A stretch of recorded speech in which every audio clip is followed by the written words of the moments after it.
सबसे पहले तो आप सब लोगों का शुक्रिया कि आपने अपनी कीमती वक्त से टाइम निकाल के यहाँ पर आए हैं। उसके बाद आपका क्वेश्चन है कि ये पार्टी की क्या ज़रूरत पड़ी। As all of you know कि मैं किसी पार्टी के साथ एसोसिएटेड था, लेकिन मेरा पार्टी में पॉलिटिकल कैरियर में आने से पहले मैं एक सिंपल बिजनेसमैन रह चुका हूँ। लेकिन पॉलिटिक्स में आने के बाद मुझे लगा कि मेरा सबसे पहला एजेंडा होना चाहिए मेरा जम्मू और कश्मीर। जम्मू कश्मीर की जो अपनी एक आइडेंटिटी थी जो इन्होंने छीन ली हुई है। इट इज़ नॉट ओनली सब कह रहे हैं 370 और 35 की बात कर रहे हैं, स्टेटहुड की बात कर रहे हैं या यूटी को ख़त्म करने की बात कर रहे हैं, लेकिन मेरा एजेंडे में है कि पहले तो सबसे पहले जो आपने हम में से एक टुकड़ा छीना है, लेह और Ladakh, that is the part of JNK also. जब हम स्टेटहुड की बात करेंगे तो स्टेटहुड में और 335 और 370 में ये भी आता है कि वो पहले हमें वापस कर लो, क्योंकि जो इस टाइम एडमिनिस्ट्रेशन का बीजेपी का एजेंडा है ये बिल्कुल इन द फ्यूचर डिवाइड करना चाहती है जम्मू कश्मीर को 3 टुकड़ों में। पहले इन्होंने लेह और लद्दाख को अलग किया, आहिस्ता आहिस्ता ये जम्मू को अलग करना चाहते हैं, उसके बाद कश्मीर इनके पास रह जाएगा, जो कि ये कहते हैं कि डिस्ट्रिब्यूट इलाका है, जबकि डिस्ट्रिब्यूट इलाका नहीं है, क्योंकि वही लोग कहते हैं कि यहाँ पर अब हालात बहुत सुधर गए हैं। इनका जवाब उनको देना पड़ेगा।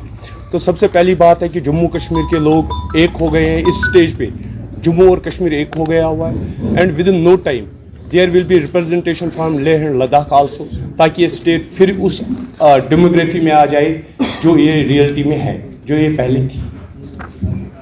जो था, देखिए सबसे बड़ी डेमोक्रेटिक कंट्री अगर वर्ल्ड में है दैट्स USA, जिससे कोई इनकार नहीं कर सकता है। वहाँ पर ऐसे भी स्टेट्स है जिनके अपने बिल्कुल लाज है, अपने लाज है, उनके अपने झंडे हैं यहाँ उनके, तो इससे कोई फ़र्क नहीं पड़ता था।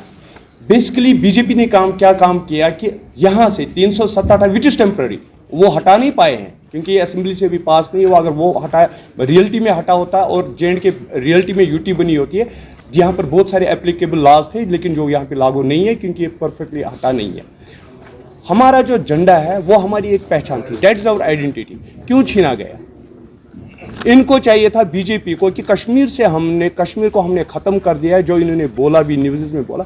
यहाँ पर ये प्रैक्टिकल्स करके दूसरे स्टेट्स में इलेक्शन जीतना चाहते हैं और इसके पीछे इनकी कोई स्ट्रेटजी नहीं है। मुझे बताइए 370 या 35 से हटाने के बाद कौन से हालात यहाँ के सुधरे, या इन्होंने नोटबंदी की कौन से यहाँ के हालात सुधरे? परसों इन्होंने एक मुहिम चलाई घर घर तिरंगा। मुझे बताइए क्या होता है इन चीज़ों से? लाल चौक को चारों तरफ से पहले आर्मी से घेराव करवाओ, फिर झंडा चढ़वाओ, ये इससे क्या मिलेगा? We have lost our identity, वो हमें वापस मिलनी चाहिए। And statehood which is 35A and 370, and जो हमारी पूरी जोग्राफिकल कंडीशन थी, डेमोग्राफी या जोग्राफिकल कंडीशन जो JNK की थी, that is with Leh and Ladakh, जो हमसे अलग छीना गया, तो उसको भी वापस। एक आवाज देखिए, जो आप कह रहे हो कि जैसे तो 35 और 370 भी उधर पड़ा हुआ है। मैं वही तो कह रहा हूँ ना कि ये हटाया नहीं गया है। जो यहाँ पर लोगों को एक ये प्रेशराइज अंडर प्रेशर लाया गया हुआ है कि ये हट गया है, ये हटा नहीं है। उसमें क्या है कि एवरीबडी नोज, आप मेरे से ज़्यादा जानकार है, उसमें जब तक यहाँ पर असेंबली इलेक्शन हो जाएंगे, असेंबली नहीं बैठेगी, तब तक वो नहीं हट सकता है अच्छी तरह से। बट व्हाट दे वांट, ये चाहते हैं कि इनकी सरकार आए, इनका CM आए और एक बार उस पर साइन हो गया। यही मैं लोगों को समझाना चाहता हूँ कि उस पर साइन हो गया, then we can do nothing.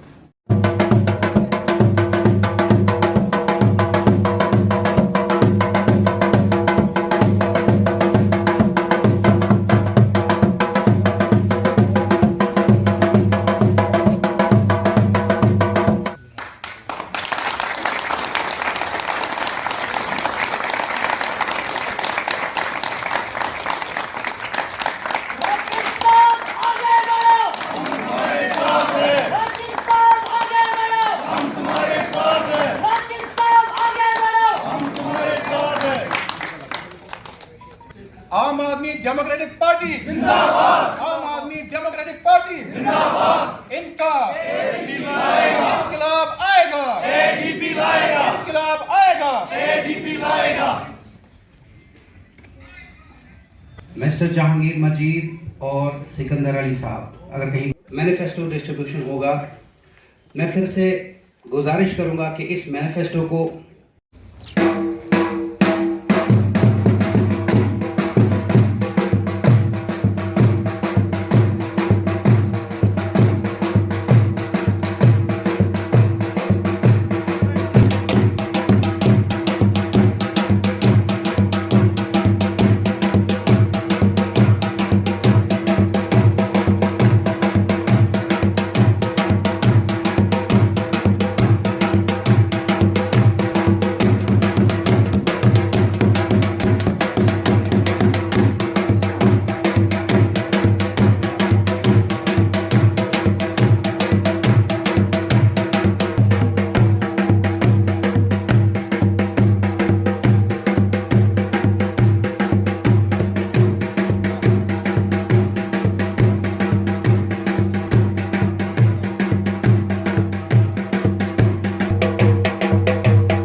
आपने देखा कि पुरअसलूबी और खलूस से ये प्रोग्राम शदमत से जारी है। पार्टी प्रेसिडेंट को एक ख़ास तोहफा जो कि एक इज़्ज़त का मकाम है, एक शॉल पहनाया गया।